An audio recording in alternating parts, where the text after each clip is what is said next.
Gloria al Señor. Vamos a ir en esta noche en nuestras Biblias a Malaquías, capítulo 3, versículo 6. Amén. Malaquías 3:6. Y dice la palabra del Señor: porque yo, Jehová, no cambio. Por esto, hijos de Jacob, no habéis sido consumidos.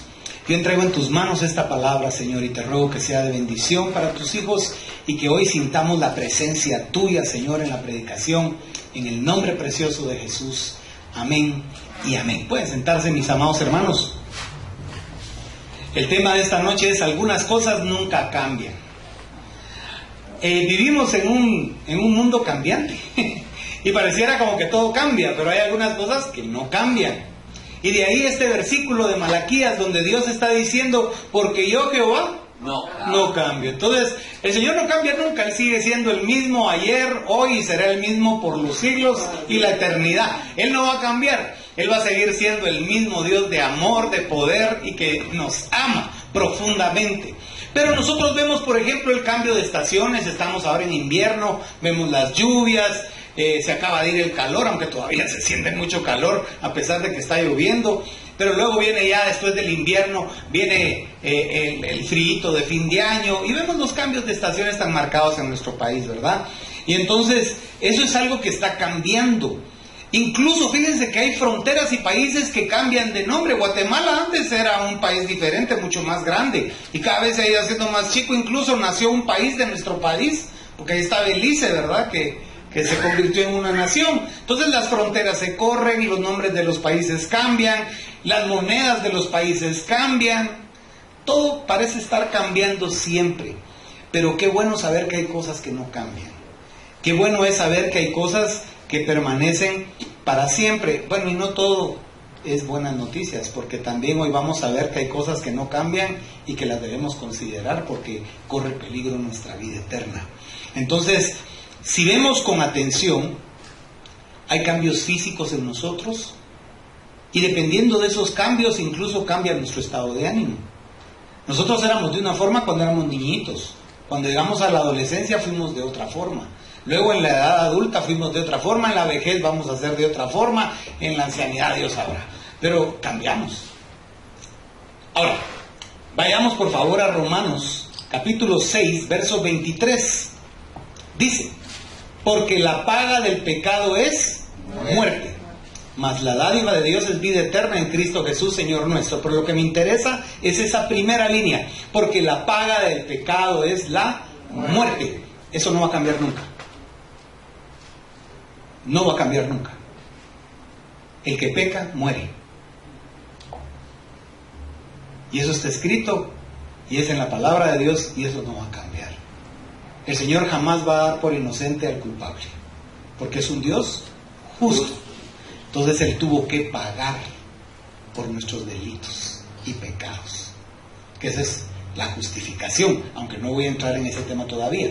Pero a lo que voy es esto: el pecado sigue siendo causante de muerte, y eso no está ni diferenciado ni cambiado por la gracia, porque ya pasó la dispensación de la ley, ahora vivimos en la dispensación de la gracia, pero la paga del pecado sigue siendo muerte. En un boletín de una iglesia escribieron: a pesar de la inflación, la paga del pecado sigue siendo muerte, el mismo precio. Ese precio no cambia, se paga con la muerte del pecar. Y por eso los cristianos muchas veces pensamos que la gracia nos da licencia para pecar y pecar y pecar. Y como dice Pablo: porque sobreabundó la gracia, que sobreabunde el pecado. Y no es así. Pablo dijo: no, de ninguna manera. Hay que cambiar, hay que dejar de hacer esas cosas que antes hacíamos. Hay que dejar esa vieja naturaleza. Porque Dios nos ofrece una vida nueva, pero esa vida nueva viene si nosotros tomamos la determinación de cambiar. Porque, hermanos amados, a nadie le dobla el brazo Dios para que cambie. El cambio es algo que yo decido si yo quiero o no quiero cambiar. No es algo que Dios va a provocar. Fíjese que la fe, si es un don de Dios, eso viene de Dios, es regalado, eso viene a nosotros. La fe es un don, es un regalo. Ahora, el decidir pecar, esa es una decisión mía en la que Dios no interviene. Dios quisiera que yo no lo hiciera. Mire, Él a veces mueve circunstancias, usa personas, puede hasta usar ángeles Porque usted se recuerda de aquel hombre que era profeta, malvado, que le pagaron para maldecir a Israel. Iba en su animal montado a maldecir a Israel, y un ángel se puso, y el animal sí vio el ser de Dios, que Dios no quería que ese hombre hiciera eso. Pero él, y a pesar que le habló la mula, a pesar de que el animal le habló, y razonó, el animal razonó con él. Él se enojó. Yo, si me habla un animal, imagínese que nos hable un caballo, no, pero no vi una serie, va, Mr. Ed, pero imagínese usted que de verdad le hablara a uno un animal. Qué feo se sentiría, ¿va? Que su perrito le dijera, ala, ¿por qué me compras el concentrado más barato, hombre? No seas así, cómprame mejor concentrado, ese no me gusta. Que un día su perro le dijera eso. ¿Por qué me dejas afuera si está lloviendo? Guardame, hombre. Oh, me mojo. Sería impresionante, ¿va? Y este hombre le habló al animal y se enojó. Ni se admiró de eso. Y cuando iba a proferir maldición, ahí sí intervino Dios, porque no le permitió. Le cambió la maldición por bendición. El rey que le pagó, como estaba de enojado, porque en vez de maldecir, bendecía. Porque ahí sí intervino Dios, porque era su pueblo. Pero mire, a pesar de todo, Dios nos deja elegir, Dios deja escoger. Uno debe escoger el bien y no el mal, escoger la luz, no las tinieblas. Vivir en luz es lo mejor que podemos hacer nosotros. Dios hizo una advertencia en el huerto del Edén. Veamos la advertencia de Dios. En Génesis 3:4. Dios, bueno, vamos a leer lo que dijo Satanás a la mujer. Porque Dios sabemos que les dijo que no debían comer del árbol de la ciencia del bien y del mal. Era la única ley. Pero esa única ley la rompieron. Pero mire por qué. Verso 4 de Génesis 3. Entonces la serpiente dijo a la mujer, no moriréis. Es la primera mentira registrada de Satanás en la Biblia. No moriréis. Parece como buena noticia, ¿verdad? No, hombre, no se van a morir. Y ellos eran eternos. Fíjense que, ¿cómo es el diablo, hermano? Fíjense que el diablo es tan astuto que de verdad uno cae de tonto con el diablo. Porque le dijo a la mujer, no moriréis. Si ella era eterna. Pero ella vino y dijo, voy a probar. Y comió. Y no se murió, porque no cayó muerta. Entonces el diablo le dijo, ya viste que yo te dije la verdad. Pero, hermanos, hay muchas formas de muerte. Y la más terrible fue la que ocurrió instantáneamente. La muerte de su espíritu. Murió espiritualmente. Y eso sí es una tragedia, hermanos. Porque cuando murió su espíritu, cuando oyó la voz de Dios el hombre, tuvo miedo. ¿Cómo va a ser que Dios nos dé miedo? Pero él tuvo miedo, no confiaba ya en Dios, dejó de confiar en Dios, dejó de sentir su presencia como una bendición. Él caminaba con el hombre en las tardes, platicaba y se regocijaba de estar con su creación más amada, le contaba sus planes, le decía todo lo que él tenía proyectado hacer con el hombre. ¿Cuántas cosas, hermano? La Biblia no dice cuánto tiempo pasaron antes de caer. ¿Cuántas tardes pasó Dios caminando con ellos? La Biblia no dice que fue solo una tarde. Porque uno lee la Biblia y cree que todo pasó en un ratito. Y no, hermano, ahí sabe cuánto tiempo estuvieron ellos en el huerto del Edén haciendo bien las cosas.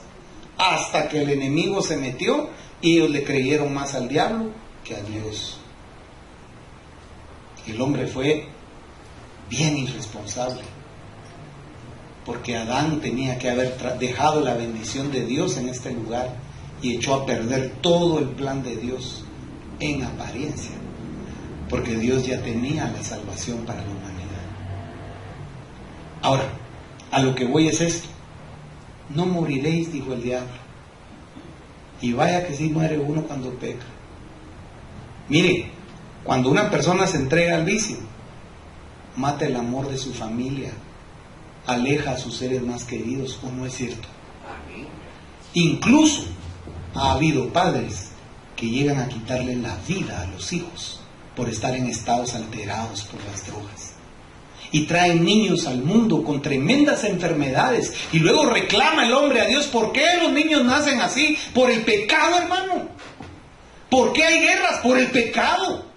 ¿Por qué pasan tantas tragedias sobre la tierra? Por el pecado. ¿Sabe? Cuando yo miro esos huracanes y esas tormentas y esas inundaciones que están ocurriendo, esos terremotos tan terribles que ocurren, esas aperturas sobre la tierra, esas cosas, el deshielo y todo lo que está ocurriendo, es como que este planeta quisiera sacudirse a las pulgas que somos nosotros, porque ya no nos soporta la tierra por el pecado, hermano.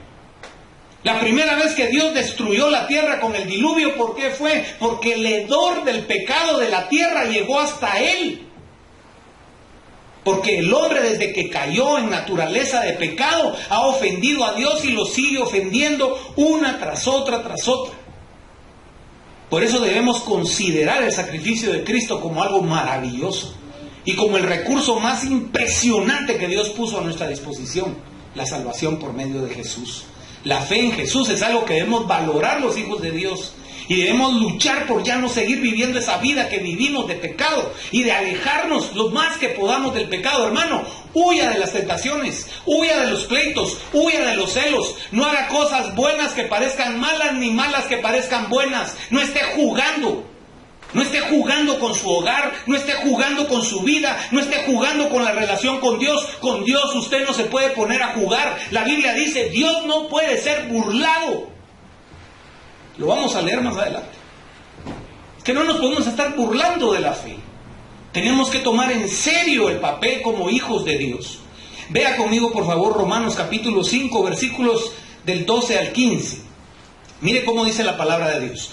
Por tanto, como el pecado entró al mundo por un hombre, y por el pecado la muerte. Note que la muerte no estaba aquí, entró por culpa del pecado. Así la muerte pasó a todos los hombres, por cuanto todos pecaron. Pues antes de la ley había pecado en el mundo, pero donde no hay ley no se inculpa de pecado. No obstante, reinó la muerte desde Adán hasta Moisés, aún en los que no pecaron a la manera de la transgresión de Adán, el cual es figura del que había de venir, fíjense. Pero el don no fue como la transgresión, porque si la transgresión de aquel uno, por la transgresión de aquel uno murieron los muchos, abundaron mucho más para los muchos la gracia y el don de Dios por la gracia de un hombre. Y mire qué claro lo dice, Jesucristo. Pablo fue claro al decir Jesucristo. Por él vino la gracia. Porque él cargó con lo que teníamos que haber cargado nosotros y sigue cargando. Porque, hermano amado, seguimos pecando. Amén. ¿No cree que sería lindo que cada mañana le dijéramos, Señor, por favor, que hoy no ponga más carga en ti? Que no tengas que estarme limpiando tanto, Señor. Ayúdame a no ensuciarme tanto, Jesús, para ya no estarte llevando tanto problema a tu altar, a tus pies, tantos pecados, Señor. Yo ya no quiero. Hermano, de verdad que uno ya no quiera hacer lo malo, eso ya, Dios, ya eso es mucho para Dios, que usted diga, yo ya no quiero seguir haciendo, autoengañándome, jugando a una fe que no tengo, diciendo que creo en algo en lo que no creo. Yo ni siquiera te busco, Señor, no leo tu palabra, no me hinco a orar, vivo una vida de cristiano aparente, pero realmente yo no estoy entregado a ti, Señor, como debería de estar. Ayúdame, Jesús, porque en mí no hay esa necesidad. Despierta la necesidad de ti en mí, Señor. Esa es una excelente oración. Ayúdame a que yo te necesite, porque, Señor, ya no quiero vivir como vivo. Ya no quiero tener los sentimientos que tengo y los pensamientos que tengo. Quiero vivir en victoria y quiero vivir dentro de tu voluntad, porque por Cristo nosotros recibimos esa bendición de la gracia. Vean conmigo Hebreos 9:27. Dice, y de la manera que está establecido para el hombre que muera una sola vez y después de esto, ¿qué dice? El juicio. El juicio, o sea, hay un juicio. Siempre va a haber un juicio. Siempre va a haber un momento en el que tengamos que rendir cuentas. Ahora, qué importante va a ser llegar a ese momento con la certeza de que Cristo me limpió de todo pecado. Porque cuando entonces en el juicio alguien señale y acuse, y sabemos quién es el acusador, diga, sí, pero este hacía esto y esto, y yo diga, Señor, pero yo soy limpio por la sangre de Cristo. y Jesús aparezca, porque dice que es nuestro abogado, y Jesús aparezca y diga al Señor: Padre, yo pagué, y él cree de verdad en mí. Porque ese es el punto.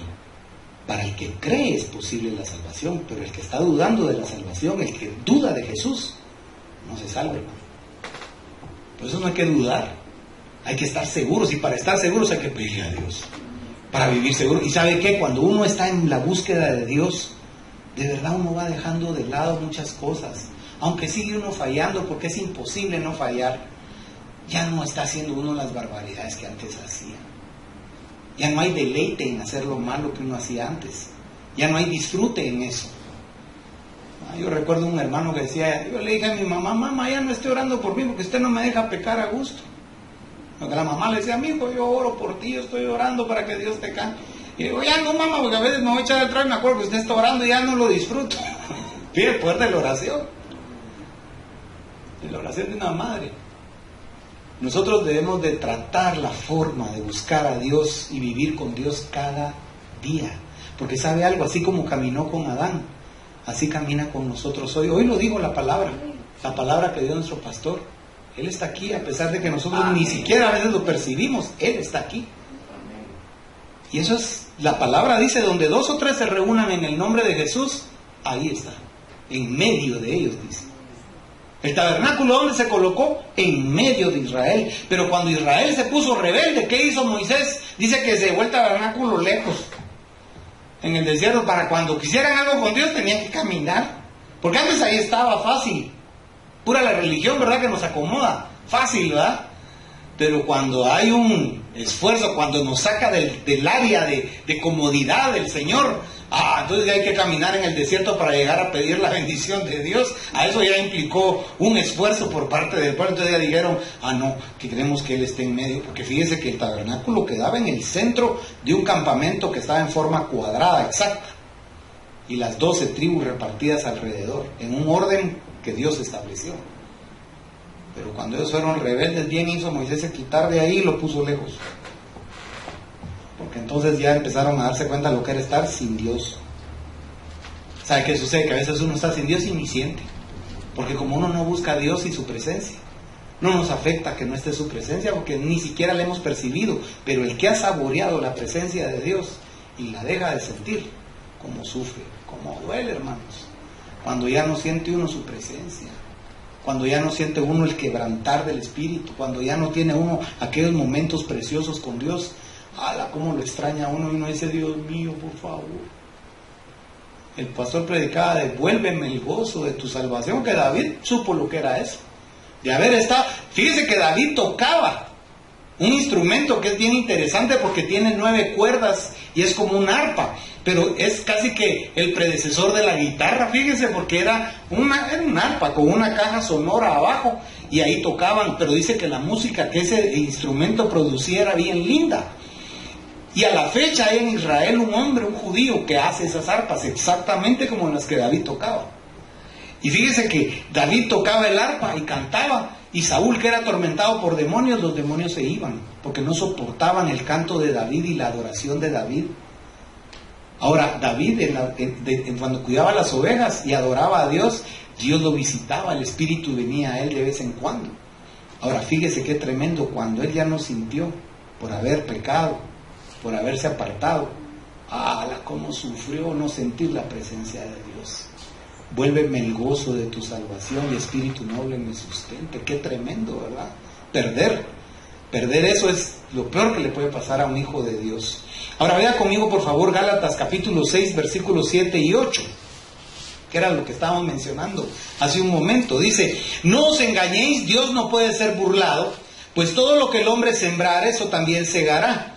Porque el que siembra para su carne, de la carne segará corrupción, mas el que siembra para el Espíritu, con mayúscula, del Espíritu segará vida eterna, nuevamente con mayúscula. Vamos a analizar eso a fondo. Algo que no cambia, la ley de la siembra. Lo que yo siembro, eso recojo. Yo no puedo sembrar un árbol de jocote y esperar portar naranjas. Si yo sembré un árbol de jocote, ¿qué me va a dar? Jocotes. Parece algo como tan elemental, ¿verdad? Pero si yo siembro para mi carne, muerte voy a cosechar. Y no tengo que quejarme porque fue la semilla que yo sembré. Pero note lo que dice la parte del Espíritu. Dice, mas el que siembra, note, ¿para quién? No dice que la siembra es para uno. Dice, mas el que siembra para el Espíritu. Del Espíritu Santo, dice, segará vida eterna. Yo me puse a pensar en eso y dije, Dios mío, qué importante es buscar ser espirituales, porque cuando Cristo vino a mi vida y me rescató, mi espíritu volvió a nacer. Y fíjese qué bonito el concepto, nuevo nacimiento, es un bebé que tiene que ir creciendo hasta hacerse adulto. Espiritualmente uno tiene que llegar a una edad adulta espiritual. Pero ¿qué pasa con muchos cristianos? Se quedan enanos, como bebés para toda la vida, y eso no. Y Pablo lo dice, hoy en la mañana lo leía el pastor, de que les tuve que dar leche, dice Pablo, y no les pude dar vianda porque son bebés, no les puedo dar de comer, los mato, los indigesto y los mato. A usted le da a comer sólido a un bebecito y usted lo truena. Pero si usted le da su papillita, su lechita, ahí lo alimenta. Entonces dice, yo les tengo que seguir dando lechita a ustedes porque siguen siendo carnales. No son espirituales, no pueden soportar las cosas espirituales. Note eso. Una persona que no busca la espiritualidad, cuando viene lo espiritual le molesta, le incomoda. Puede que ahorita que yo le esté hablando, a muchos les esté molestando. Tal vez aquí no, pero los que miran ahí, tal vez algunos se van a sentir como incómodos. Ah, este predicador cuadrado, evangélicote, caedor mal. Pero ¿sabe algo, hermano? Ese redarguir de Dios en nuestros corazones es tan importante porque Él anhela que crezcamos espiritualmente, que no nos quedemos niñitos en la fe, sino seamos grandes en la fe. ¿Por qué si tenemos una gripe ahí decimos voy a orar y uno ora y ya, sí, me siento bien? Tenemos fe para curar gripes, pero cuando es un cáncer, llamen al pastor Miguelito porque eso sí es cáncer, ahí sí ya no me meto yo. Pues si la fe es la misma, hermano, si Dios es el mismo. ¿Cómo le decía el Señor a muchos que curó? Conforme a tu fe, así te sea hecho. ¿Se acuerda el ciego cómo le dijo? ¿Qué quieres? Le dijo. Yo me imagino al Pedro que le picaba la boca por hablar siempre, haber dicho, ¿qué es ese poder mirar? ¿Qué pregunta le está haciendo el Señor a este ciego? Pero el ciego le dijo, quiero volver a verlo. Vaya, aquel que le dijo, el leproso que le dijo, Señor, si tú quieres, puedes limpiarme, le dijo. Y fíjese cómo contestó Jesús, quiero, le dijo. Hermano, si usted tiene fe, le dice, Señor, si tú me quieres ayudar con este problema, tú me vas a ayudar. ¿Qué cree que va a contestar el Señor? Ay, mira, ahorita estoy ocupado, discúlpame, pero son millones de chinos orando y yo los estoy atendiendo y no te puedo atender ahorita. En Guatemala hay muy poquita gente. ¿Cree usted que Dios va a hacer eso? Si Dios no es uno, hermano. Dios, gracias a Dios, no es como nosotros. Él es Dios. Pero usted tiene que creer. Pida con fe, dice Santiago, no dudando, no dude, no sea como la onda de mar. Deje de dudar. Deje de ser mala onda. Sea un creyente. Y empiece a confesar, y lo que usted confiese se va a asombrar cuando usted empiece a ver, porque la fe se ejercita, dice. Y viene por el oír esto, la palabra de Dios. Entre más palabra oiga, más fe va a tener. Usted quiere tener fe para cosas grandes, lea la Biblia, ore, hínquese, hágalo, lea la palabra y va a ver cómo la fe va a empezar a venir a su vida. El otro día le decía al pastor, me está lloviendo sobre mojado. Y uno, fíjese que siempre hace eso, como quiere uno como dar lástima. No sé por qué somos así en esa naturaleza nuestra. Y el pastor me dijo, no hombre, me dijo, ay mi hijo, vos me tenés a mí, imagínate a mí que yo no tenía a nadie. Y se me arruinaba el carro, fue tu accidente, estabas hospitalizado, luego pasó eso, más adelante tu mamá y se hospitalizó. ¿Y qué hacía yo? Me dijo, no tenía dónde, tenía que estar prestando dinero. En el banco no me daban permiso para irte a ver cuando fue tu accidente. Yo pasé meses, ¿verdad?, en el hospital. Y a él no le daban permiso para irme a ver, tenía que ver cómo hacía para llegar. Y encima se arruinaba el carro, la casa, había que ver las cosas de la casa, estaban mis otros dos hermanos, mi mamá. O sea, hermanos amados, hay tiempos en la vida que uno dice, Dios mío, que se acabe esto ya. Pero cuando los problemas míos son nuevos, de otros ya son viejos. Y dice la Biblia que los mismos padecimientos se van cumpliendo alrededor del mundo, dice, en todos los hermanos. O sea, qué extraño es que uno tenga problemas. Fíjese que sería extraño no tener problemas. Eso es lo extraño, no tener problemas.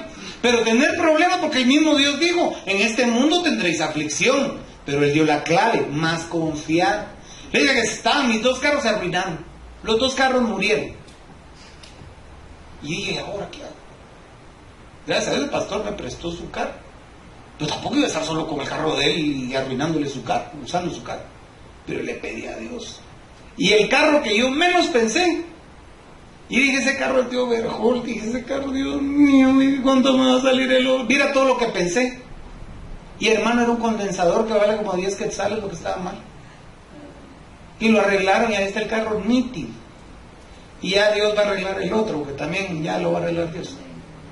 Pero ¿sabe algo? Yo me atormenté como usted, no dormí. Mire, le estoy predicando de creer. Y mire, para muestra un botón de alguien que tiene que aprender todavía de creer. Porque Dios arregló el problema. Mi papá me dijo el otro día, todo pasa, amigo. Todo pasa, ten fe. No te atormentes, pero yo a veces digo, Dios mío, me va a acomodarme a coscorrones. Yo debería de estar creyendo ya. ¿Cuántos años de estar en la iglesia? Más de 20 años sirviendo a Dios como siervo de Dios. ¿Y qué me pasa? Soy humano, ¿verdad? Pero no me voy a escudar en eso para no cambiar. Tengo que cambiar. Tengo que decir, Señor, tú eres Dios y tú me vas a ayudar. Me has ayudado siempre, ¿cómo no me vas a ayudar ahora? Sos mi papá, Dios. Yo en ti creo, me vas a sacar de todo lo que tengo que salir. Yo lo voy a hacer, yo lo voy a mirar con mis ojos. Voy a tratar de vivir recto, Señor, porque no he vivido recto. Mucho mal en mi vida yo lo he traído, porque la paga del pecado es muerte. Fíjese que a veces uno falla y uno dice, ay, Dios me va a castigar. Fíjese, Dios ni se mete, usted solito trae la maldición a su vida, Dios ni mete las manos. Usted solito acarrea el mal para usted. Hay gente que hasta lo llama. Hay gente que hasta llama las cosas. Ay, no, es que me van a robar. Ay, es que me van a... Hay cristianos que así ven. Ay, es que está peligroso que está, ¿verdad? Y si uno se va aquí... Y hermano amado, si uno es hijo de Dios y algo va a pasar, tiene que pasar. Y lo que pase, dice la Biblia, es para bien, porque todas las cosas ayudan a bien a los que aman al Señor. Entonces, si yo vivo confiado en Dios, Él hará. Vivíamos en una casa, fíjese. Y una noche nos metimos a dormir y mis hijos son menos despistados. Y yo también con mi esposa. Y las llaves de la casa, con todas las llaves, se quedaron en la puerta toda la noche. Y en la mañana cuando nos levantamos, el llavero en la calle. Y ahí están las llaves. Y yo, ay, cuando vi las llaves afuera, dije, Dios mío, dije yo. Y en una zona, hermanos, peligrosa. Y cuando las quité, le dije, Señor, gracias. Porque tú pusiste un ángel aquí que no dejó que nadie, que ningún malvado tomara, porque ahí entran y tienen las llaves de todo. Mire cómo es Dios. Porque Dios nos cuida, hermanos. Uno no lo ve, pero de verdad Dios nos cuida y nos cuida con un amor tan grande por nosotros. Ahora, por favor, vea conmigo Romanos 5:8. Porque vamos a ver que el amor de Dios nunca cambia. Eso es algo que no cambia también. Romanos 5:8 dice, mas Dios muestra su amor para con nosotros, en que siendo aún pecadores, Cristo murió por nosotros. Y ahí, copiándole un poquito al pastor cuando predica, le quiero leer algo que escribí. Pero no lo escribí yo. No voy a hacer como otros que se echan así, que lo escribí yo y yo, mire cómo qué bonito escribo. No, esto lo escribió hace mucho tiempo un gran siervo de Dios que se llamaba Spurgeon. Pero mire lo que escribió. Cuando yo he pecado, Él me ha amado a mí. Cuando yo le he olvidado, Él me ha amado. Cuando en mis días en el pecado le maldecía, Él me amó. Me amó antes de que yo naciera, antes de que las estrellas empezaran a lucir. Él me amó. Y Él nunca ha cesado de amarme en todos estos años. Eso escribió Spurgeon. Nunca Dios nos deja de amar. Hermano, Dios no lo puede dejar de amar. Le voy a decir algo tremendo esta noche. Cuando un pecador se va al infierno, aún estando ahí, porque él decidió ir a parar a ese lugar que no fue creado para el hombre, fue creado para los ángeles que desobedecieron. Pero cuando el hombre va a parar ahí por su necedad, aún estando en ese tormento, el Señor no puede dejar de amar lo que creó.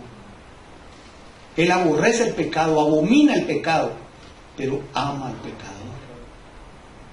Dios no puede dejar de amar lo que Él crea, aunque Él es justo y perfecto, y su justicia se cumple, y su palabra se cumple, pero Él ofrece salida. Mire, ahorita que estamos vivos, Él ofrece la salida. Dice, Jesús es el camino, para que tú puedas vivir eternamente conmigo. Si quieres vivir con Dios, decídete por Jesús. No hay otro camino para estar conmigo. Así como en el Edén solo había una regla, para ir con Dios solo hay un camino. Y ese camino es Jesús. No hay otro. Es la única regla que vale la pena cumplir. Creer en Jesús, abrirle el corazón, recibirlo como Salvador. Eso es importante. San Juan capítulo 15, verso 13. Nadie tiene mayor amor que este, que uno ponga su vida por sus amigos. ¿Y qué hizo Jesús por nosotros? Puso su vida. Mire qué amigo tenemos en Jesús. No hay amigo mejor que Jesús, hermano. De verdad no hay mejor amigo que Jesús. Él puso su vida por usted, por sus generaciones, por los hijos de sus hijos. Él puso su vida y dijo, y la pongo con amor y con alegría y con gozo, porque sé que van a creer, sé que van a cambiar, sé que un día se van a ir a sentar a oír una predicación y van a recibir la palabra y la van a creer. Vale la pena ir a la cruz. Por uno que se hubiera salvado, valía la pena ir a la cruz para Jesús. Porque Él por uno hace fiesta en los cielos cuando se arrepiente. Porque así es Dios. Es un Dios individual, va a la persona. La salvación no es en grupo, no es en masa, es personal. Dios no tiene nietos, solo tiene hijos. Por eso la decisión es nuestra. Efesios capítulo 2, versículos 8 y 9, y aquí termino. Dice, porque por gracia sois salvos por medio de la fe. Y esto no de vosotros, pues es don de Dios, no por obras, para que nadie se gloríe en el cielo. Nadie va a poder decir, fíjese hermano que yo gracias a Dios, como fui tan recto en la tierra, por eso estoy aquí. Mire, nadie, hermano. No vaya a creer usted que va a llegar al cielo y cuando pongan su vida va a haber un montón de gente. Miren cómo era ese hombre en la tierra. No, hermano, ni se preocupe. Todos vamos a hacer canelita en el cielo. Cuando pasen la película, todos, ahí va a salir la vida y el pecado de todos. Creo que lo que va a haber, dice que uno no va a llorar, pero yo creo que sí va a llorar uno, hermano. Porque va a llorar de alegría, de decir, ay, me salvé. Me pude ir al infierno y gracias a Jesús aquí estoy en el cielo, disfrutando la eternidad, calles de oro, mar de cristal, mansión en los cielos preparada por mi Jesús. Hermano, Él fue a preparar lugar. ¿Y usted cree que es un lugar con un catre para que usted se acueste? No, ese es un lugar precioso el que fue a hacer Él. Yo no sé qué colores le gustan a usted, pero Dios sí. Y va a poner esos colores. Las flores que Él va a poner, flores especiales, con aromas deliciosos, árboles. Y usted va a llegar al lugar y va a decir, no puedo creer, Señor, esto es mío. Sí, yo lo hice para ti. Piense. Y nada, olvídese que alguien va a estar en su casa y decir, ay, yo aquí quiero estar solito, aquí que no venga nadie. Va a invitar a todo el mundo para que llegue a nuestra casa. Y nos van a invitar para ir a la casa de otro. Mire, vamos a estar reocupados, celebrando y viviendo la eternidad con el Señor, disfrutando de la luz y la bendición y la gloria de Dios. Por eso, hermano, hay cosas que no cambian. El amor de Dios no cambia. La salvación no cambia. Sigue siendo la misma, Cristo Jesús. Solo hay una salvación y esa salvación es Cristo Jesús. El que diga otra cosa es su problema. Pero, hermano amado, solo Jesucristo es el único Salvador. Eso es lo que creemos en esta iglesia y lo que predicamos. A través de Jesús y su muerte en la cruz, nosotros tenemos vida eterna y salvación. Vamos a orar entonces en esta noche. Padre, yo te agradezco porque tú nos llamas al arrepentimiento, nos llamas al cambio, nos llamas a una vida de santidad. Yo te ruego por favor que nos ayudes, Jesús, a vivir como tú anhelas vernos vivir. Señor, que nuestro corazón empiece a sacar del tesoro de las cosas buenas que la palabra pone ahí adentro, que empiece a sacar nuestro corazón tesoros de tu palabra para vivir mejor. Señor, que nos convirtamos en no solamente oidores, sino hacedores, como dice tu palabra. Que nosotros hagamos tu palabra verdad en nuestra vida. Que nuestros corazones sean transformados y cambiados. Que dejemos ya de lado esa vida de pecado y que busquemos una vida de entrega, una vida de comunión contigo, Señor. Que estemos tan ocupados buscándote que no haya tiempo para el rencor, el odio, que no haya tiempo para los vicios y para el pecado. Que solo tengamos tiempo para buscarte y estar contigo. Que los amores contigo vuelvan a ser como en algún momento fueron y que el fuego de tu amor, Señor, se encienda en nuestros corazones. Llévanos en paz y con bendición, Señor. Yo te lo ruego en el nombre poderoso de Jesús y bendigo a cada uno en este lugar y a cualquiera que esté viendo esto. Yo le invito para que le abra su corazón a Jesús y para que lo reciba como su Salvador personal. Que le diga: Jesús, yo te recibo en mi corazón, yo te acepto como el Salvador de mi vida y desde hoy yo creo que mi nombre está inscrito en el libro de la vida y voy a estar en el cielo contigo cuando muera. Gracias, Dios, porque estás aquí y gracias, Señor, si alguien hizo esta oración, porque su vida va a ser eterna. Bendito sea tu nombre, Padre, te alabamos y te damos gracias por esta noche. Amén, Señor, y amén.